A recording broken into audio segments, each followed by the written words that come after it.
Selamat pagi, siang, malam semuanya. Perkenalkan, saya Audia Rahma dengan NIM G002407 dari kelompok A5. Di sini saya akan mempresentasikan mengenai laporan praktikum anatomi yang nantinya akan terdiri dari 3 kasus. Yang pertama mengenai, oke, ini next dulu ya. Mengenai anatomi os manipula. Baik, selanjutnya ya. Untuk kasus pertama mengenai anatomi os mandibula, yaitu Daniel adalah seorang siswa SMP. Ia sempat tertusuk paku saat bermain di lapangan dan hanya membilas dengan air mengalir. Setelah itu, dia mengaku sulit menggerakkan rahangnya dan terasa kaku, tak bisa membuka mulutnya. Jelaskan tentang anatomi mandibula dan fungsinya secara lengkap untuk pertanyaan pertama, lalu jelaskan penyusun muskulus masticatoris beserta fungsinya dan inervasinya untuk pertanyaan kedua. Oke, kita next. Untuk pertanyaan pertama mengenai jelaskan tentang anatomi mandibula dan fungsinya secara lengkap. Nah, untuk yang pertama yaitu mengenai os mandibula. Os mandibula sendiri sebagai tulang yang menyusun rahang manusia. Untuk bangunan pentingnya sendiri ada 3 bangunan penting, yaitu processus coronoideus yang nantinya akan menjadi tempat melekatnya musculus temporalis. Selanjutnya ada processus condylaris yang akan bersendi dengan fossa mandibularis ossis temporalis yang akan membentuk articulatio temporomandibularis. Selanjutnya ada foramen mentale yang akan dilalui oleh arteri, vena, dan nervus mentalis. Nah, untuk bagian-bagian selanjutnya ada corpus mandibulae yang ada di sini, di bawah sini. Nah, ini corpus mandibulae yang fungsinya sebagai tempat tertanamnya gigi bawah melalui alveolus dan juga corpus mandibulae ini mendukung pergerakan rahang saat mengunyah dan berbicara. Lalu selanjutnya ada ramus mandibulae. Ramus mandibulae ini adalah cabang dari mandibula yang fungsinya untuk tempat pelekatan otot masseter, musculus masseter dan musculus temporalis, dan sebagai bangunan penting untuk fungsi pengunyahan. Selanjutnya ada anglus mandibulae. Anglus mandibulae ini adalah pertemuan antara ramus mandibulae dan corpus mandibulae. Nah, di sini anglus mandibulae atau sudut di sini. Nah, ini mewing. Nah, itu anglus mandibulae. Sudut di mandibulae. Nah, fungsinya sebagai tempat melekatnya otot pterygoideus medialis dan musculus masseter dan juga ligamentum stylomandibulare. Selanjutnya ada pars alveolaris sebagai tempat untuk menahan gigi-gigi bawah pada tempatnya. Nah, ini pars alveolaris ini dan di atas giginya, nah tempat alveolaris. Sudah ada tuberculum mentale. Nah, ini tuberculum. Nah, ini ada 2 di sini dan di sini. Nah, ini sebagai tempat titik estetis yang membantu bentuk kontur dagu. Nah, saja ada protuberantia mentalis. Nah, ini yang ada di tengah di antara 2 tuberculum mentale yang berperan membentuk dagu dan menentukan profil wajah seseorang. Nah, ini sebelah sini. Selanjutnya ada linea obliqua. Nah, ini linea ini, garis ini sampai sini. Ini fungsinya sebagai tempat pelekatan beberapa otot wajah seperti musculus depressor anguli oris dan yang berperan untuk menurunkan sudut mulut. Nah, ini os mandibula ini pada tampak anterior atau tampak depan. Nah, selanjutnya saya akan menjelaskan mengenai os mandibula pada tampak posterior. Nah, berbeda bukan? Nah, pada tampak posterior ini terdapat beberapa bangunan penting seperti column mandibulae yang ada di sebelah sini, tuberositas pterygoideae, symphysis mandibulae, di sebelah sini spina mentalis, arcus alveolaris, di sini, dan yang paling penting lagi ini ada foramen mandibulae. Foramen mandibulae ini sebagai tempat dilalui oleh arteri vena, dan nervus alveolaris inferior. Oke, selesai sudah tadi pertanyaan mengenai yang pertama poin A. Selanjutnya di poin B mengenai jelaskan penyusun musculus masticatoris beserta fungsinya dan inervasinya. Nah, musculus masticatoris ini sendiri terdiri dari empat musculus utama, yaitu musculus temporalis yang ada di sebelah sini nih, di sini. Musculus temporalis atau di sini, musculus pterygoideus lateralis, musculus pterygoideomedialis ini lateralis ini yang kecil, medialis ini yang agak besar, dan musculus masseter harusnya ada di sini. Tapi dia di sini agak kepotong. Nah, selanjutnya saya akan menjelaskan mengenai inervasi dan fungsinya. Nah, untuk musculus masseter sendiri ini di sini ada bisa dilihat bahwa ada musculus masseternya ya. Nah, itu di bagian kiri. Nah, itu musculus masseter sendiri fungsinya untuk elevasi mandibula dan persarafannya oleh nervus massetericus dari trunkus anterior nervus mandibularis.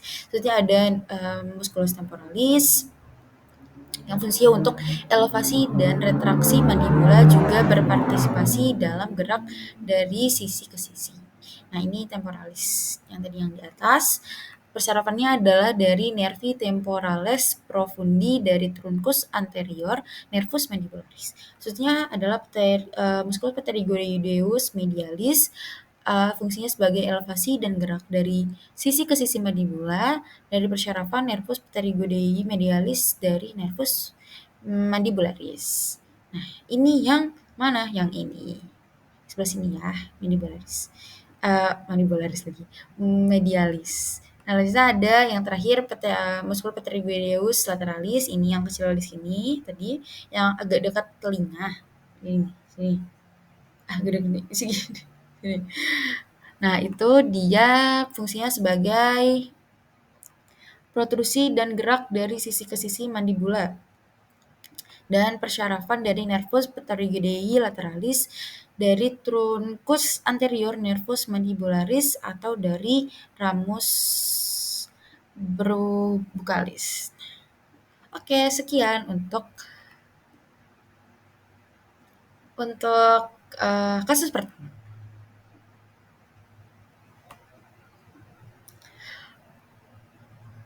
Oke, selanjutnya untuk kasus kedua mengenai anatomi regio anterbrakii dan regio manus. Oke, untuk kasus kedua sendiri mengenai seseorang yang merasa lemas pada tangan, tepatnya pada digiti 1 sampai hingga 3, tidak dapat berkontraksi saat jari digerakkan untuk menggenggam ini, Clausen. Nah, ini jelaskan inervasi pada muskulus di regio anterbrakii dan manus, lalu jelaskan anatomi pada muskulus regio anterbrachium beserta kinesiologinya. Dan untuk poin A yang pertama yaitu jelaskan inervasi pada muskulus di regio anterbrakii dan manus.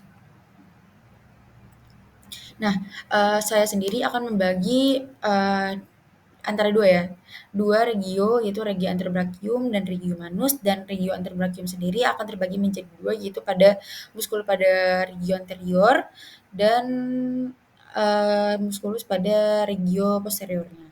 Nah, untuk muskulus pada regio anterior anterbrachium ini akan terbagi menjadi 3 pada lapisan superficial, intermedia, dan lapisan profunda.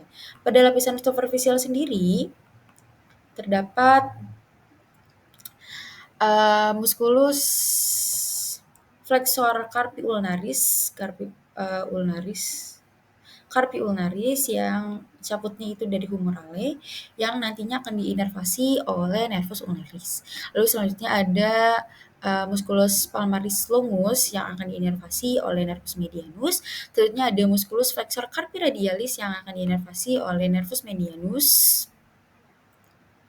Ini dan musculus pronator teres yang di sini digambar terdapat ada dua, yaitu antara caput humerale dan caput ulnare yang nantinya sama akan diinervasi oleh nervus medianus. Nah, selanjutnya pada lapisan intermedia, lapisan tengah itu hanya terdiri dari satu musculus, yaitu musculus flexor digitorum superficialis yang nantinya akan diinervasi oleh nervus medianus. Selanjutnya ada pada lapisan profunda yaitu ada 3 musculus, yaitu pertama ada musculus flexor digitorum profundus yang sebagian separuh lateral diinervasi oleh nervus medianus, lebih tepatnya nervus interoseus anterior, dan bagian separuh medialnya diinervasi oleh nervus ulnaris. Selanjutnya ada musculus flexor pollicus longus oleh nervus medianus, lebih tepatnya nervus interoseus anterior, dan terakhir musculus pronator quadratus yang diinervasi oleh nervus medianus, lebih tepatnya nervus interoseus anterior. Selesai sudah pada regio anterior, selanjutnya pada regio posterior antebrachium. Di lapisan superficial terdapat 7 musculus utama, yaitu pertama musculus brachioradialis yang diinervasi oleh nervus radialis. Selanjutnya ada musculus extensor carpi radialis longus yang diinervasi oleh nervus radialis tentunya. Lalu selanjutnya ada musculus extensor carpi radialis brevis yang diinervasi oleh nervus radialis. Selanjutnya ada musculus extensor digitorum yang diinervasi oleh nervus interoseus posterior. Selanjutnya ada musculus extensor digiti minimi yang diinervasi oleh nervus interoseus posterior. Selanjutnya ada musculus extensor carpi urinalis yang diinervasi oleh nervus interoseus posterior, dan selanjutnya ada musculus anconeus di atas ini diinervasi oleh musculus radialis. Selanjutnya pada lapisan profunda terdapat 1, 2, 3, 4, 5 musculus. Yang pertama ada musculus supinator, ini pada caput profundus, dan ini ada caput superficialnya juga, supinator, yang diinervasi oleh nervus interoseus posterior. Selanjutnya ada musculus abductor pollicis longus yang diinervasi juga oleh nervus interoseus posterior. Selanjutnya ada musculus extensor pollicis brevis yang diinervasi oleh nervus interoseus posterior, dan selanjutnya ada musculus pollicis longus yang diinervasi oleh nervus interoseus posterior, dan selanjutnya ada musculus extensor indicis yang diinervasi oleh nervus interoseus posterior. Nah, ini selanjutnya ada gambaran inervasi tadi ya, nerve atau saraf yang tadi disebutkan. Ada nervus radialis medianus, ulnaris, interoseus anterior, ini interoseus posterior. Oke, sudah inervasi dan musculus pada regio antebrachium, selanjutnya pada regio manus. Nah, ini yang pertama, musculus interoseus dorsalis 1 hingga 4, ini yang muskulusnya. Ini musculus interoseus dorsalis 1 hingga 4. Sama-sama diinervasi oleh ramus profundus nervus ulnaris. Nah, selanjutnya ada pada musculus interoseus palmaris 1 hingga 4 juga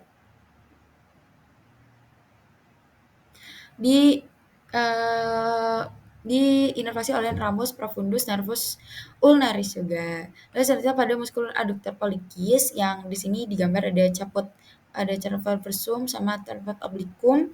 Ini diinervasi oleh ramus profundus nervus ulnaris. Oke, selanjutnya selanjutnya lanjut. Ada musculus di sini ada 3 bagian yang sama, yaitu pollicis dan digiti minimi. Nah, ini untuk yang bagian pertama itu abductor pollicis brevis, musculus abductor pollicis brevis, musculus opponens pollicis, dan musculus flexor pollicis brevis. Nah, ini tiga-tiga ini yang pollicis ini tiga-tiganya diinervasi oleh nerve yang sama, yaitu recurrens nervi mediani. Nervus recurrens nervi mediani. Nah, selanjutnya ada 3 bagian sama yang lagi, yaitu mengenai digiti minimi, ada musculus opponens digiti minimi, musculus abductor digiti minimi, dan musculus flexor digiti minimi brevis, yang diinervasi oleh nerve yang sama, yaitu ramus profundus nervus ulnaris. Nah, yang terakhir ada nervus lumbilicalis, musculus lumbilicalis 1 hingga 4. Nah, seluruhnya diinervasi oleh dua bagian medial oleh ramus profundus nervus ulnaris, dua bagian medial berarti sebelah sini lumbricalis 1 dan 2, dan dua bagian lateral oleh nervi digitalis palmaris communis nervus medianus. Ini lumbricalis 3 dan 4. Nah, selanjutnya bagian inervasinya ini nervus medialis pada manus, nervus ulnar pada manus. Selesai sudah inervasi. Selanjutnya poin B. Jelaskan anatomi pada musculus regio anterbrachium beserta kinesiologinya. Pada poin B. Oke, pada regio anterbrachium sendiri ada dua osa, yaitu terdiri dari dua osa ulna, ini dan osa radial. Radial atau radius. Ulna dan radius pada osa regio anterbrachium. Oke, tadi sebenarnya saya sudah menjelaskan mengenai muskulus-muskulusnya yang beserta inervasinya, namun saya akan mereview kembali muskulus yang ada di regio anterbrachium. Seperti yang tadi, regio anterbrachium ini saya akan membagi muskulusnya menjadi dua regio, yaitu regio anterior dan regio posterior. Dan pada regio anterior ini yang pertama saya akan membagi menjadi 3 lapisan, lapisan superficial, lapisan intermedia, dan lapisan profunda. Pada lapisan superficial sendiri terdapat 4 muskulus utama, yaitu muskulus yang pertama muskulus pronator teres, ini ada di sini, dan muskulus palmaris longus, muskulus flexor carpi radialis, dan muskulus caput humeris flexor carpi ulnaris atau muskulus flexor carpi ulnaris. Dari setiap pada lapisan intermedia hanya ada satu saja muskulus, yaitu muskulus flexor digitorum superficialis. Setiap pada lapisan profunda atau lapisan paling dalam, yaitu ada flexor digitorum profundus, flexor pollicis longus, dan muskulus pronator quadratus. Oke, move on to regio posterior anterbrachium. Hanya terdiri dari lapisan superficial dan lapisan profunda. Dan pada lapisan superficial sendiri terdiri dari 7 muskulus, yaitu pertama musculus brachialis, ada musculus anconeus, musculus extensor carpi radialis longus, musculus extensor carpi radialis brevis, musculus extensor carpi ulnaris, musculus extensor digiti minimi, dan terakhir musculus extensor digitorum. Selanjutnya pada lapisan profunda terdapat 5, yaitu ada musculus supinator, musculus extensor pollicis longus, musculus extensor pollicis brevis, musculus abductor pollicis longus, dan musculus extensor indicis.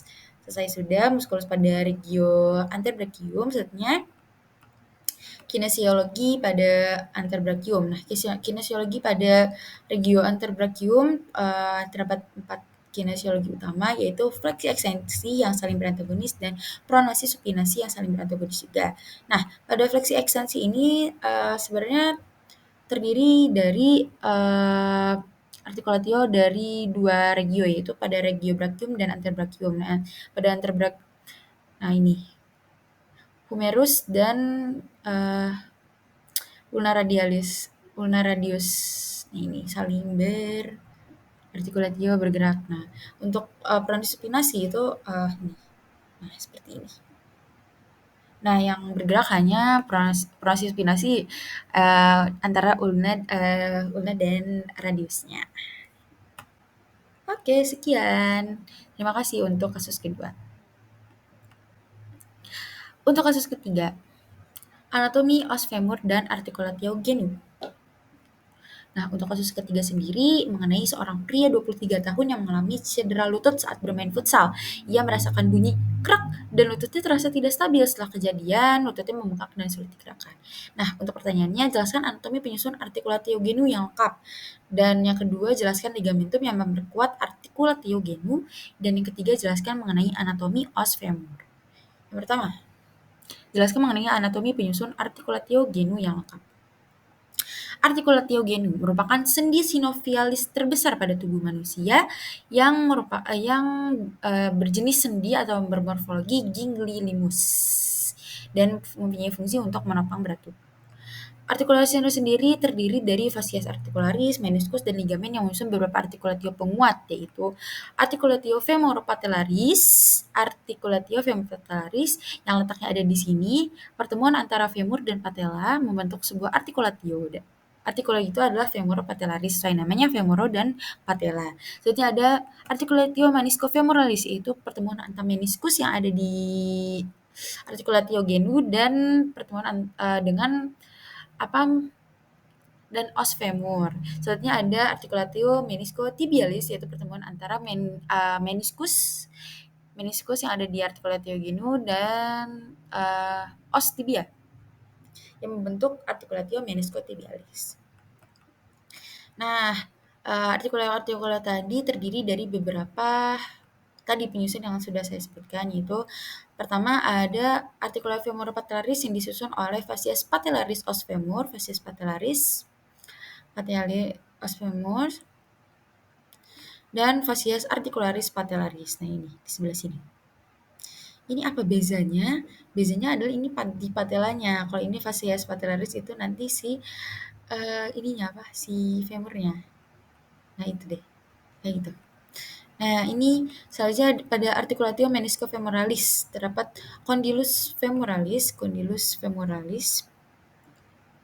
Yang di sebelah sini condylus lateralis, medialis, dan meniscus medialis et lateralis ini. Meniscus tadi yang disebutkan, meniscus. Nah, soalnya ada artikulnya meniscotibialis condylus tibiae, harusnya ada di sini ya, condylus tibiae di sebelah sini. Terus meniscus medialis et lateralis sebelah sini. Oke, sudah mengenai articulatio genu, lanjut pada poin B, yaitu jelaskan ligamentum yang memperkuat articulatio genu. Ligamentum yang memperkuat articulatio genu terdiri dari 5 ligamentum, yaitu pertama ligamen cruciatum anterior, ligamen cruciatum posterior, ligamen collaterale tibiale atau collaterale medialis, ligamentum collaterale fibulare atau ligamentum collaterale lateralis, dan ligamentum transversum genu. Nah, ligamentum ini yang mana? Ligamentum cruciatum anterior ini yang mana yang kalau ditampak anterior itu dia tampak di depan. Nah, di sebelah sini. Sedangkan kalau ligamen cruciatum posteriornya dia akan di tampak belakang. Nah, kebalikannya kalau misalnya kita lihat dari arah posterior, yang cruciatum posterior akan terlihat di atas ligamentum cruciatum anterior. Nah, jadi kayak ya udah ini sesuai kita nampaknya dari mana. Lanjut selanjutnya ada ligamentum collaterale tibiale ini. Collaterale tibiale ini pertemuan di tibia, dan collaterale fibulare dan pertemuan di fibula. Selanjutnya ada ligamentum transversum genu di sebelah sini antara di articulatio genunya. Sudah selesai, lanjut ke poin C, yaitu jelaskan anatomi os femur. Anatomi os femur sendiri terdiri dari 3 bagian, yaitu epiphysis proximalis, diaphysis, dan epiphysis distalis. Nah, di sini saya sudah mengkotak-kotakan bagian-bagiannya mana yang epiphysis proximalis, diaphysis, dan epiphysis distalis. Nah, untuk epiphysis proximalis ini boleh tunjukkan pada warna biru, yang diaphysis merah, dan epiphysis distalis warna kuning. Nah, untuk epiphysis proximalis itu yang pertama ada trochanter major, ini trochanter ini yang di atas sini, dan trochanter minor di bawah, yang nantinya akan bertemu dan membentuk sebuah fossa di antara dua trochanter, berarti fossa interthoracentica. Iya nggak? Iya. Lalu ada tuberculum quadratum. Nah, selanjutnya lagi ada caput femoris yang nantinya akan berartikulatio dengan coxae yang membentuk artikulatio coxae. Nah, selanjutnya ada crista intertrochanterica di sini. Lalu ada column femoralis, di bawahnya caput pasti ada, dan povea capitalis femoralis ini povea, dan linea pectinica atau garis yang di bawah abis trochanter ini. Nah, itu ada sebuah linea, ada trochanter tertius di sini, tuberositas glutae di sini. Sudah selesai di epiphysis proximalis, selanjutnya ada di diaphysis. Nah, di diaphysis sendiri lumayan sedikit dan kebanyakan itu adalah sebuah linea. Nah, yang paling penting di diafisis bagian tendon itu pasti ada corpus. Ini corpus apa? Corpus femoris. Jadi ada linea aspera yang ini ada dua, labium lateralis sama labium mediale. Yang lateral ya bagian lateral, yang mediale mediale. Nah, ini nanti kelanjutannya akan menjadi sebuah linea supracondylaris lateralis dan linea supracondylaris medialis. Dan selanjutnya ada fascias poplitea yang di tengah sini. Selanjutnya ada pada epifisis distalis. Nah, pertama ada epicondylus medialis, lateralis, ada fascias patellaris ini di belakang di antara keduanya. Lalu ada condylus lateralis dan condylus medialis yang di tengahnya ada sebuah fossa antara dua condylus, berarti fossa intercondylaris, dan selanjutnya ada linea intercondylaris di bawahnya. Selanjutnya ada tuberculum adductorium. Oke, sudah selesai. Terima kasih. Terima kasih mendengarkan.